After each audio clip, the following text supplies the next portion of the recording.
The AI arena has brought some insane gameplay to this season, and that last vote may be the most confusing one yet. During the live eviction, nobody really knew exactly where the votes were going, and things got so chaotic that there were even people blindsiding themselves. There is going to be a lot to discuss today, including the new HOH and their plans for the week, but first, before we get started, please make sure you hit that subscribe button below if you have not already. We are over halfway through the season, and a lot of y'all watch my videos all the time, but you haven't even subscribed yet. Recaps like this are the best way to find out what's actually going on in the game day to day, since the live show just doesn't tell you everything. So if you would like a deeper dive into what actually goes on in the show, this is the channel for you. Now, let's get started.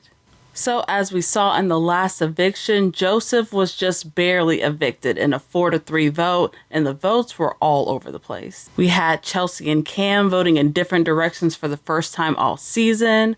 We had Angela, for whatever reason, blindsiding herself. I mean, it was all just a mess. Now, throughout most of the week, Joseph had actually been looking pretty safe. He reacted to his nomination pretty well, you know, after he was first nommed. He started being a lot more humble, and that kind of made some people warm up to him a bit more. He also had Quinn and Leah fighting really hard to keep him, especially since they're the ones who put him in that position in the first place. Which, don't get me wrong, I do think that Leah made the right move in saving Angela.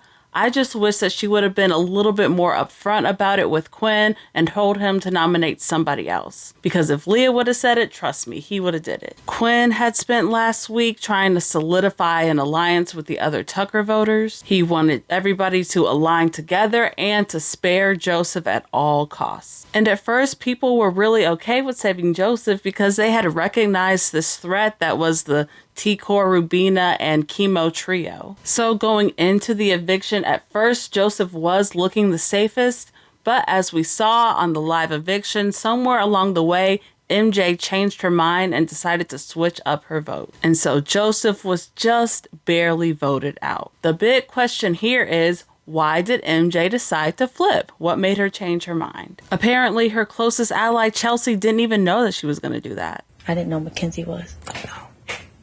That threw me for a loop. So, and I'm not mad at it. I'm not mad at it. No. I just wish I would have not assured Joseph anything. Now, MJ's excuse to the house was that Joseph was just really doing nothing to help her game. In fact, he had actually rubbed her the wrong way earlier in the week by saying all the usual Joseph stuff, you know, just talking about how he thought he could beat her at the end and all that nonsense. But there may be a little bit more to it than that. I mean, she could have changed her mind in the moment, or someone may have convinced her when the feeds were off. We really just don't know all the details yet. But hopefully we'll get to hear a little bit more from MJ's perspective on Sunday's episode. Now Quinn's second HOH reign has come to an end, and I just gotta take a moment just to point out how disastrous this thing truly was. Because it doesn't seem like Quinn has grown as a player at all this entire season. Like, he literally makes the exact same mistake that he just made in his first HOH. Here is Quinn's genius formula, right? First, he puts up his target. And then he puts up a close ally for seemingly no reason. Next, his target gets saved by the veto. And then the house blindsides him and sends his ally home. It is literally the exact same shit. Only this time it's worse because this time he and Leah both had a hand in sending their ally home. Honestly, this is just too much. With Joseph now out of the game, the houses are all going to go off to compete in the next HOH comp. And when the feeds return, we see that Chelsie has won yet again, making this her second HOH win of the season. Apparently, it all came down to Chelsie and her allies at the end of the comp, and honestly, she really wanted to throw it to one of them. She wrote down an answer thinking that it would be wrong, but apparently everybody else just got it even wronger. So Chelsie is now reluctantly in charge yet again, and with the AI arena twist officially being gone, we're back to doing things the old way with 2 nominees and only 1 chance to save yourself. So now that Chelsie is back in power, let's talk about where she stands in the game. Her closest allies are MJ and Cam, so right now I'm just going to assume that these 2 are the safest for the week. Joseph was the one who was gunning for Chelsie the most out of anybody, so now that he's gone, she's actually sitting pretty in the house right now. So, who should she target? Well, if you remember, there were 3 sets of trios that had all huddled up together last week. Chelsie is really close to the T-Kor trio, even though they've had their ups and downs throughout the season. So Chelsie wants to keep these 3 safe. And on the other side, there's Quinn, who just kept Chelsie safe during his entire HOH. I mean, she wasn't even a consideration for him. Not only that, but Quinn also didn't even consider putting any of her allies up either. So Chelsie also doesn't want to touch him. That's just going to leave Angela and Leah. Now, as you can see, Angela is not a part of any of these trios. She is out there on an island by herself. I mean, she does technically have Leah, but that's pretty much it. So right now, Angela is just looking like the easiest target to Chelsie. And Chelsie does seem to pick the easy targets whenever she's in power. Targeting Angela here certainly won't ruffle any feathers, but it is sort of a waste of an HOH. Now, Angela does try fighting hard for herself in her one-on-ones. She's doing the usual crying and guilt tripping so that she won't go up on the block.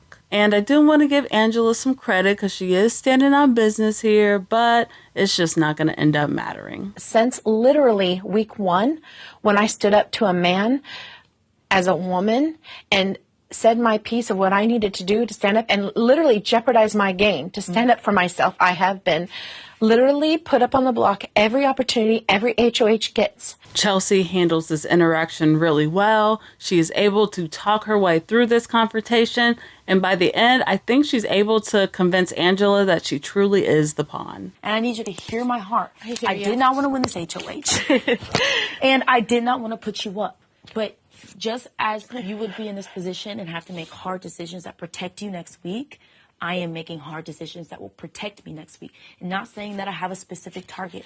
Everybody's pawns in this house for me. Chelsie also doesn't fully trust Leah because she knows that Leah was trying to get her evicted over Cam a few weeks back. You were going to keep Cam by any means necessary because you don't trust me. That's not true. That's what I'm hearing. First of all, I'm thinking back to that time. And you're not the only one. There's multiple people that we're considering. Leah is, of course, going to deny and lie about this, which Chelsie is able to clock. But still, Chelsie is really afraid that somebody like Quinn or maybe even Cam would try to save Leah with the veto, so she would rather backdoor her instead. So her or Quinn would be re-nom options, not nom options for me. I agree. Yes. Because if you put Leah up and Quinn plays, he would use it on her. And also protect himself. Yes. So it looks like Chelsie is going to go the classic route of putting up a pawn instead of 2 targets. And in order to ensure that Angela is the one who leaves, she's going to decide on Kimo as her pawn. Chelsie seems to be confident that Kimo would have the votes to stay over Angela. But if I consider putting him up for him to truly know that if there's a split vote situation, I will keep him again. Okay. Hopefully there isn't, and I think Leah could fall in suit.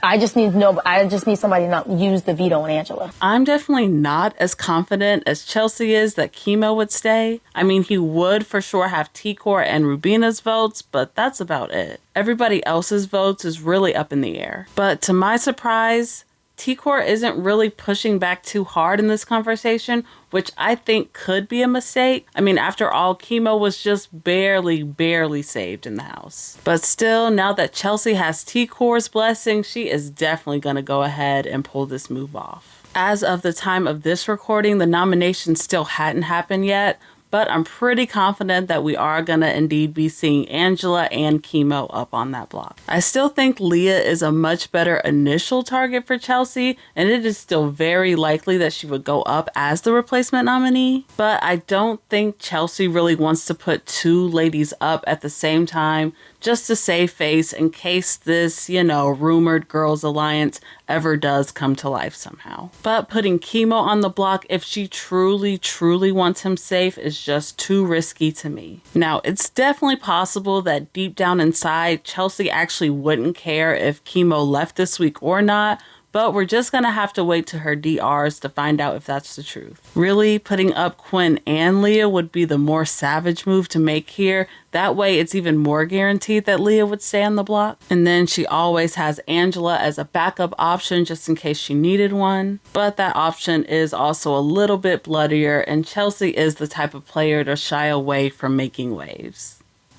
Meanwhile, we have one last thing to talk about in Showmance news. It's looking like Cam is slowly but surely becoming the new Tucker, with everybody having a crush on him. It started with Leah, and then it was Chelsie, and now all of a sudden it's MJ. So far, this little situationship has mainly been all fluff and background noise, but it is starting to affect Chelsea's game. You see, Chelsie seems to be convinced that Cam would choose Leah over her, and it's starting to cause a rift in their alliance. I'm just worried about you put her up and she stays because. But you're voting for her to stay regardless, Cam. You're not worried about that. Even if she goes up, whether she's a nom or a non, you're keeping her here. Yes. So it's an issue for me regardless. Because you're not worried about me. You're voting to keep her. Yeah, that's true. Now, I don't necessarily think this is true because Leah and Cam have not been flirty for a while now, which makes this a very long and very, very awkward conversation. But eventually, Cam is able to convince Chelsie that he is actually with her. I don't know if Cam even knows that Chelsie has this crush on him, which is why I hate to see it getting in the way of Chelsea's game this much, but hey. What can you do? These two do seem to be on totally fine terms now, but it is just something important to note. So that's all I got for today.